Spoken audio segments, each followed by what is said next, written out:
Il y a beaucoup de commerces que je vois ici qui ont justement pignon sur rue. Et donc, le référencement local est un élément très important aussi dans le résultat de recherche de Google. Et je préférais préciser que là, quand on parle de référencement, c'est un terme qui peut être utilisé de différentes manières, et notamment référencement d'un site web. Donc, c'est pas le sujet qui sera abordé aujourd'hui. Là, on parle vraiment de référencement local, c'est-à-dire je cherche sur Google restaurant à Archamps. Voilà. Et là, je vais tomber sur une recherche locale de Google avec les petits résultats de recherche dans la carte que vous connaissez tous. Donc, référencement local, c'est finalement Google My Business, mais c'est aussi Page Jaune et Yelp. Et on a les présences sur des applis GPS, c'est trop souvent oublié aussi, de s'assurer d'être présent sur un Waze, d'être présent sur un Google Maps. Donc ça, globalement, en général, les liens sont faits avec des sites comme Page Jaune ou comme société.com vers ces plateformes-là pour que ça crée justement une fiche par défaut. Mais en tous les cas, c'est important de savoir que une personne qui va chercher cuisiniste à Saint-Julien tombe sur les cuisinistes de Saint-Julien, par exemple. Voilà. Et ainsi de suite. Une question ? Oui. Mais est-ce que si on est juste s'il n'y a pas de particularité locale à notre business, oui. Là, ou e-commerce, est-ce que c'est important de le faire Non. Non, on est vraiment que sur du local pur. Là, tu seras sur du référencement sur le site. Sur le site, pour le coup. Ce sera de développer énormément le référencement naturel sur le site, etc. C'est l'autre canal qui est tombé. Après, le référencement local, ça peut être le siège de l'entreprise qui, à un moment donné, va avoir sa fiche à un endroit donné. Mais c'est important de ne pas essayer d'en donner trop de poids parce que les gens vont se dire, tiens, il n'y a que cette agence-là qui a pignon sur rue et on ne peut pas trouver leur business sur le web. Donc, en effet, quand on a un business plus global, digital notamment, il faut pas forcément se créer de Google My Business ou de rentrer là-dedans. Voilà. Donc là, il y a beaucoup de détails sur cette slide-là, mais que vous pourrez vous en servir plus tard. Mais ce que ça explique globalement, c'est finalement tous les critères qui sont importants pour Google pour bien référencer un business de manière locale. D'accord ? Donc la popularité de l'établissement, les avis clients, les infos qu'il y a sur le web, la distance entre l'internaute et l'établissement. Pareil, je cherche un restaurant à Archamps, si je suis à 400 mètres, forcément Google va se dire mais il est juste à côté, donc je vais lui sortir un de ces établissements-là. La fiche Google bien renseignée, ça c'est un élément qui est extrêmement important aujourd'hui et on va en parler juste après. Et c'est des fiches qui changent régulièrement aussi avec des critères que Google modifie régulièrement. Donc ça, c'est important d'y retourner de temps en temps et de se dire, tiens, est-ce que ça marche? Est-ce que j'ai les bons critères, les bons services qui sont dedans? Je vais rajouter des petites photos.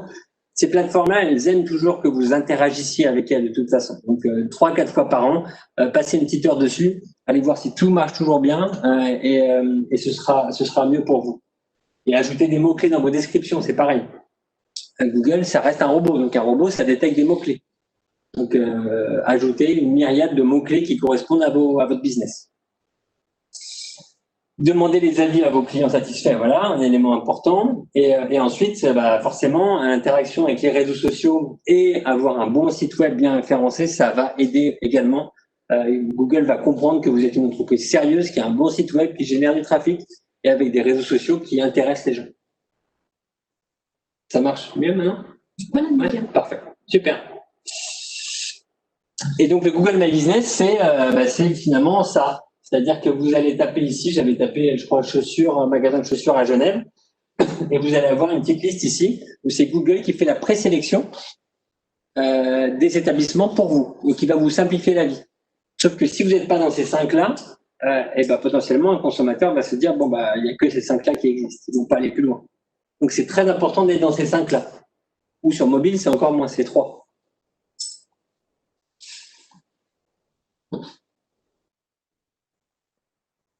Ça, c'est l'interface de Google My Business. Oui. Une question. Est-ce légal de demander un avis aux clients, des gens une réduction Non. Non, c'est pas légal. Non. Ça se fait quand même. Ça se fait, mais c'est pas considéré dans les conditions générales de Google et de tous ces sites-là, c'est interdit. Okay. Il existe des concours qui sont faits où les clients peuvent gagner une tablette ou un truc comme ça. Et normalement, oui. Ça se fait quand même.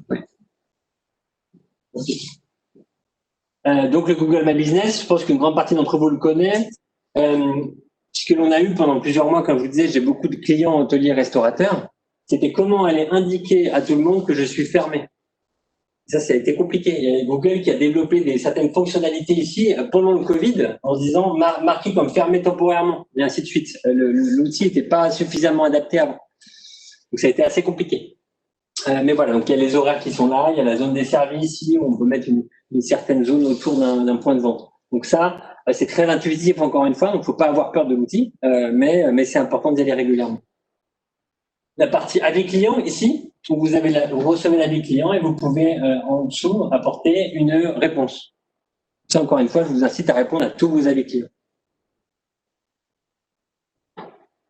Et ensuite, donc ça c'est une nouvelle fonctionnalité que Google ajoute parce que Google souhaite maîtriser au maximum et vous accompagner au quotidien et il souhaite être présent à vos côtés et devenir indispensable et donc il propose maintenant de pouvoir échanger avec ses clients via l'interface Google et via l'application Google. Et alors? C'est un outil que les gens utilisent très peu pour l'instant et le problème c'est que si on a les messages sur Facebook, le téléphone, le mail, plus Google, au bout d'un moment, on ne s'en sort plus, quoi. Donc, il faut choisir ses batailles aussi, quoi. Oui. Oui. Et la carte sèche sociale, pour gérer 6 points de visualisation. Il y a 6 points de vente. Il y a 6 points de vente de la carte sèche sociale. Il n'y a qu'un seul endroit qui est identifié en tant que social. Mais par contre, l'accueil du monde sur les autres points est identifié. Il faut créer une fiche Google My Business par point de vente, je pense. Oui, c'est ça. Et quand même avoir une fiche Google My Business au niveau du siège, à partir du moment où ils peuvent accueillir du monde. Et en effet, il faudra idéalement créer un point de vente, une fiche par établissement. Il faut gérer les établissements. En fait, on rajoute des établissements. Oui, là, ici, gérer l'établissement, en effet. Et là, un compte associé, ajouter un établissement ici. On va pourtant que tu veux. Et si ça sur Siret? Non, pas pour Google. Par contre, page jaune, oui. La page jaune, ils sont beaucoup plus pénibles là-dessus. C'est-à-dire qu'on peut référencer principalement son siège social et ils vont nous embêter avec le SIRET. Donc, si tu gères autant d'établissements, ça veut dire qu'il faut personnaliser la fiche info. Et ensuite, comme je disais tout à l'heure, il faut mentionner le lieu géographique en fait, pour le distinguer. En fait. Et puis après, il faut le personnaliser.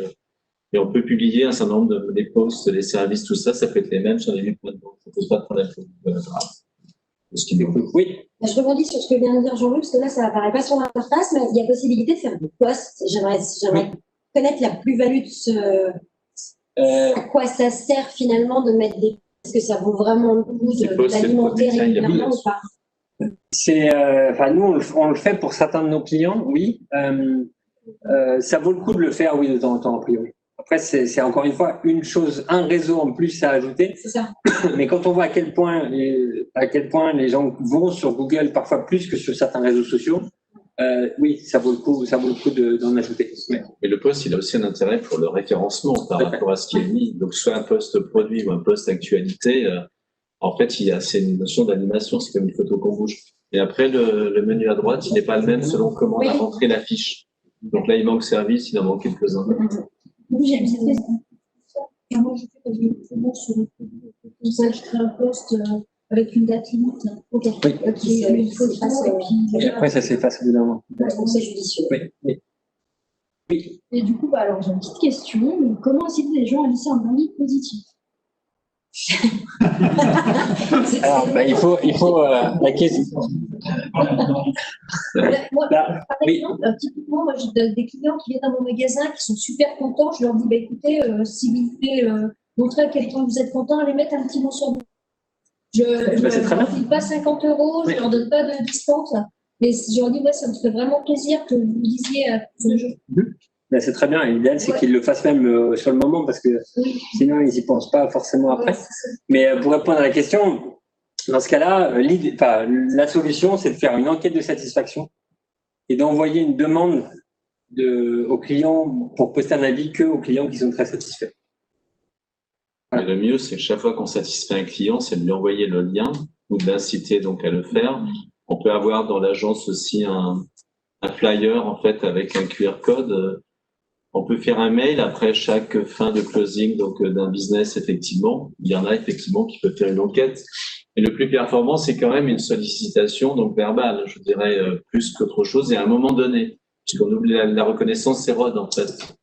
Et en fait, c'est un travail d'accompagner tous nos collaborateurs, de les mettre dans ce trend-là, de le demander. Ça devient aussi important. Ils comprennent que c'est aussi un des enjeux de leur business de demain, puisqu'autant il y a d'avis. Et c'est aussi valorisant pour tous les collaborateurs parce que quand ils le voient leur nom, souvent on dit bah, écoute, c'est très bien, Anaïs, très bien. C'est aussi valorisant. C'est peut-être un outil de pilotage et de management. Ça, impliquer ses employés, justement, ses collaborateurs sur le sujet, c'est très important. Et après, M. Junier nous parlera aussi du fait d'avoir la meilleure expérience client possible. Forcément, vous aurez les bons avis qui vont bien. Voilà. C'est peut-être la différence par rapport à il y a 15 ans. C'est-à-dire que, encore une fois, M. Junier, on parlera sûrement tout à l'heure, mais il y a 15 ans, on pouvait encore faire du mauvais travail, être un restaurant dans un endroit touristique. Et finalement, on était bien placé, on servait des plats pas bons, mais on marchait. Aujourd'hui, c'est plus possible. C'est juste une dernière question. Par exemple, parce qu'on imagine très bien, moi, mais j'imagine pour des boutiques, on peut avoir des haters, on peut avoir des gens qui sont hyper malveillants et qui viennent et qui massacrent en mettant des avis pourris. Oui. Est-ce qu'il vaut mieux répondre ou est-ce qu'il vaut mieux supprimer le post? On ne peut pas supprimer le post. On ne peut pas supprimer l'avis. Une fois qu'il y est, il y est. Il y a une semaine, avec un de nos clients, on a eu quelqu'un, un hater justement, qui a posté 3 avis sur 3 points de vente différents. Sauf qu'ils ont créé justement des comptes pour poster ces avis négatifs. Et en les signalant, on a réussi à faire supprimer les 3 en l'espace d'une semaine. Donc c'est important de ne pas y répondre tout de suite, essayer de les signaler. Et puis après, en fonction de voir comment ça. Ouais, exactement. Et ensuite, les photos, ça vous les connaissez tous, mais les vidéos, on peut mettre des formats vidéo. C'est toujours sympa d'avoir une petite vidéo de son établissement. Une fois de temps en temps, ça se fait très bien. Et encore une fois, Google apprécie ce genre de choses et les utilisateurs aussi d'ailleurs. Enfin, ça c'est juste un petit hack que j'ai trouvé il y a quelques jours et ça m'amuse de le partager avec vous. Typiquement pour notre client ici, on a dans l'info, dans le nom commercial de l'établissement, dans Google My Business, on a ajouté un petit émoticône vert comme ça. Et donc ça fait ressortir l'entreprise par rapport aux concurrents qui arrivent au même endroit. Voilà. Vous le prenez sur Facebook, vous faites un petit copier-coller et puis vous le mettez sur le descriptif de votre établissement sur Google. Et puis voilà, ça vous fait une petite tick box sympa. Dans le nom. Là, c'était au début le nom. Ouais. Voilà. Donc il y a un petit côté réassurance et tout. C'est pas grand-chose, mais c'est toujours ça plus ça plus ça qui aide au global à y réputation.